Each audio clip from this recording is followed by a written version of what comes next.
गांव में गोपाल और राधा पति पत्नी रहते थे। राधा एक जलपरी थी। इस बात से सभी गांव वाले अनजान थे। राधा एक औरत का रूप बदल कर गाँव में रह रही थी। वो पानी के बाहर ज्यादा देर तक रह नहीं पाती थी, इसलिए गोपाल उसके लिए एक पानी वाला हेलमेट बनवाता है, जिससे उसे बार बार नदी में न जाना पड़े। नहीं, जब से आपने ये पानी वाला हेलमेट बनवाया है तब से मुझे कोई दिक्कत नहीं है। राधा, अब तुम्हें सांस लेने में कोई दिक्कत तो नहीं है ना? लेकिन राधा, तुम्हें बहुत सावधानी से रहना होगा। कहीं कोई गांव वाला तुम्हें इस हेलमेट के साथ देख ना ले। जी, मैं ध्यान रखूंगी। फिर एक दिन राधा घर का काम कर रही होती है, तभी उनके घर के आगे से एक गांव वाला गुजरता है। घर की खिड़की खुली हुई होती है, तभी उस गांव वाले की नजर राधा पर पड़ती है। उसका पानी से भरा हेलमेट देखकर वो चौंक जाता है। अरे ये क्या? ये गोपाल की पत्नी ने सर पर क्या पहना हुआ है? इसमें तो पानी भरा हुआ है। भला ये इसमें सांस कैसे ले रही है? कुछ तो गड़बड़ है। लगता है ये कोई जादुई चीज है। फिर रात होने पर कालिया जग्गू के साथ गोपाल के घर के बाहर पहुंच जाता है। राधा और गोपाल सो रहे होते हैं। वो हेलमेट वहीं पास में पड़ा हुआ होता है। जग्गू भाई, वो देखो, वो रहा वो जादुई हेलमेट जिसके बारे में मैंने तुम्हें बताया था। इसमें जादुई पानी है। गोपाल की पत्नी इसी पानी के अंदर सांस ले रही थी। चलो, हमें इसे चुराना होगा। फिर वो दोनों दबे पांव उनके घर के अंदर घुस जाते हैं। कालिया धीरे से हेलमेट उठाता है और वो दोनों वहाँ से दबे पांव निकल जाते हैं और जंगल के अंदर भाग जाते हैं। अरे वाह वाह कालिया भाई, अब तो हम माला माल हो जाएंगे। हमें इस जादुई पानी की बहुत ज्यादा कीमत मिलेगी। जरा तुम इसे पहन कर तो देखो। फिर कालिया वो हेलमेट पहन लेता है। हेलमेट पहनते ही उसकी हालत खराब हो जाती है। अरे मर गया रे! ये क्या मुसीबत है? मैं सांस नहीं ले पा रहा हूँ। अरे अरे जग्गू भाई, इस कमबख्त हेलमेट को मेरे सर पे से उतारो, नहीं तो मैं मर जाऊंगा। फिर जग्गू उस हेलमेट को कालिया के सर से उतार देता है। अरे बच गया रे! मैं तो बाल बाल बच गया। अरे भाई, इसमें तो साधारण पानी भरा हुआ है। ये कोई जादुई पानी नहीं है भाई। भाई, अगर ये जादुई पानी नहीं तो फिर राधा इसमें सांस कैसे ले पा रही थी?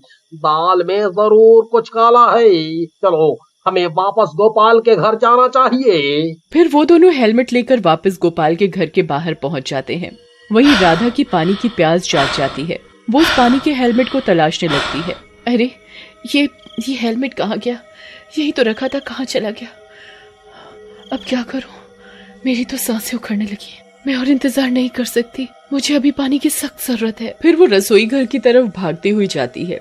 वहाँ एक घड़े में पानी पड़ा हुआ होता है। वो घड़े के अंदर अपना मुंह डालने की कोशिश करती है, लेकिन घड़े का मुंह छोटा होने के कारण उसका सर उसके अंदर नहीं जा पाता।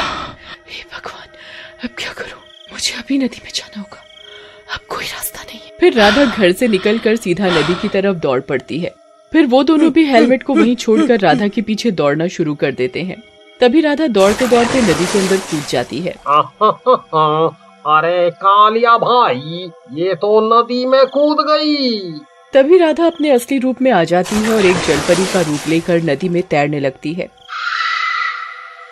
कालिया और जग्गू पेड़ के पीछे छिपकर ये सारा मंजर देख रहे होते हैं। राधा को जलपरी के रूप में देखकर उनकी आंखें फटी की फटी रह जाती हैं।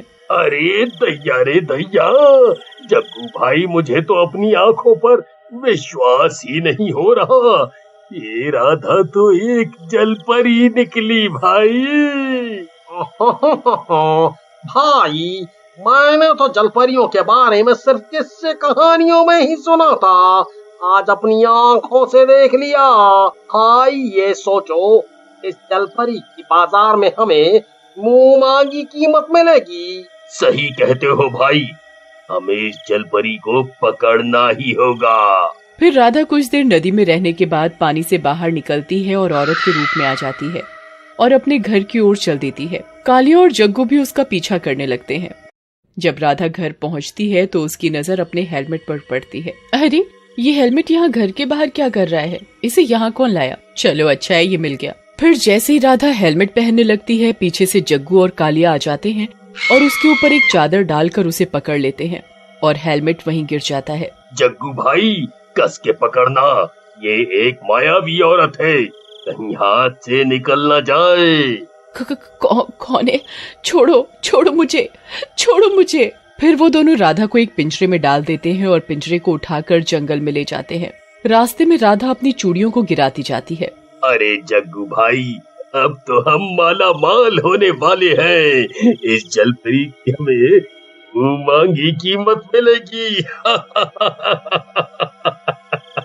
वहीं दूसरी तरफ राधा को घर में ना पाकर गोपाल घबरा जाता है। राधा, राधा, ओह राधा, अरे नहीं, ये राधा कहाँ चली गई? फिर गोपाल पूरे घर में राधा को ढूंढता है, लेकिन राधा कहीं नहीं मिलती। फिर वो घर से बाहर निकलकर देखता है तो उसे वहाँ पर हेलमेट पड़ा हुआ मिलता है। खाली हेलमेट को देखकर वो डर जाता है। हे भगवान, कहीं कोई अनहोनी तो नहीं हो गई? मुझे अभी नदी की तरफ जाना होगा, शायद राधा वहीं होगी। हाँ। फिर गोपाल नदी की तरफ दौड़ पड़ता है, लेकिन वहाँ भी कोई नहीं होता। राधा, राधा, क्या तुम यहाँ हो? क्या तुम मुझे सुन सकती हो? राधा, राधा। वहीं दूसरी तरफ पिंजरे में राधा की सांसें उखड़ने लगती है। मैं सांस नहीं ले पा रही हूँ, मैं मर जाऊंगी, मुझे पानी की जरूरत है। अरे जग्गू भाई क्या करें, ये तो बिना पानी के तड़प रही है, कहीं ये मर गई तो हमारा लाखों का नुकसान हो जाएगा, लाखों का। कालिया भाई, वो देखो पास में ही नदी है, चलो जल्दी चलो, जल्दी चलो। फिर वो दोनों उस पिंजरे को उठाकर नदी के पास पहुंच जाते हैं। अरे जग्गू भाई, अगर हमने इसे बाहर निकाला तो ये भाग जाएगी, इसे पिंजरे के साथ ही पानी में डुबो देते हैं। फिर वहाँ दोनों पिंजरे को साथ लेकर नदी में उतर जाते हैं। पानी में जाते ही राधा अपने असली रूप में आ जाती है। मैं तुम दोनों को जिंदा नहीं छोड़ूंगी, एक बार मुझे यहाँ से बाहर निकलने दो, फिर देखना मैं तुम दोनों का क्या हश्र करती हूँ। जलपरी, इस पिंजरे में रहकर तू हमारा कुछ नहीं कर सकती। राधा पिंजरे को तोड़ने की कोशिश करती है, लेकिन पिंजरा लोहे का बना हुआ होता है, जिसका दरवाजा मोटी रस्सियों से बंधा होता है। वो उन रस्सियों को तोड़ने की बहुत कोशिश करती है, लेकिन वो उन रस्सियों को तोड़ नहीं पाती। वहीं दूसरी तरफ गोपाल भी राधा की तलाश में जंगल में घुस जाता है, जहाँ उसे रास्ते में राधा की चूड़ियाँ पड़ी हुई मिलती हैं। अरे ये चूड़ी तो राधा की है, जरूर वो किसी मुसीबत में है। फिर गोपाल चूड़ियों का पीछा करना शुरू कर देता है। वहीं दूसरी तरफ राधा मदद के लिए लोगों को पुकारती है। बचाओ, बचाओ, कोई है, बचाओ। अरे बेवकूफ जलपरी, क्यों अपनी मौत को बुला रही है? अगर गांव वालों ने तुझे इस रूप में देख लिया तो तुझे एक मायावी चुड़ैल समझकर आग लगा देंगे, आग। हे भगवान, अब मैं क्या करूं? मदद के लिए किसे पुकारूं? कालिया और जग्गू नदी से बाहर निकलकर आराम करने लगते हैं। तभी राधा पानी के अंदर मछलियों से मदद मांगती है। मछलियाँ जल परी की मदद की पुकार सुनकर वहाँ पहुँच जाती हैं। हे मछलियों, मुझे तुम्हारी जरूरत है, तुम अपने नुकीले दांतों से इन रस्सियों को काट सकती हो, मेरी मदद करो। फिर सभी मछलियाँ रस्सी को काटने लगती हैं और कुछ ही देर में रस्सियाँ कट जाती हैं। रस्सियाँ कटते ही जल परी पिंजरे का दरवाजा खोलकर बाहर निकल जाती है। अरे मर गए रे जग्गू भाई, ये कमबख्त पिंजरे से बाहर कैसे निकल गई? अब क्या करें? यही सोचकर वो दोनों भी नदी में कूद जाते हैं। अच्छा हुआ तुम दोनों खुद ही पानी में मरने के लिए आ गए। अरे अरे अरे मर गए रे। और कुछ ही देर में उन दोनों की दम घुटने से मौत हो जाती है। फिर जलपरी नदी से बाहर निकल जाती है और कुछ ही देर में गोपाल भी वहाँ पहुँच जाता है। राधा, तुम यहाँ क्या कर रही हो? तुम ठीक तो हो ना? किसी ने तुम्हें देखा तो नहीं ना? फिर राधा गोपाल को सारी बात बताती है।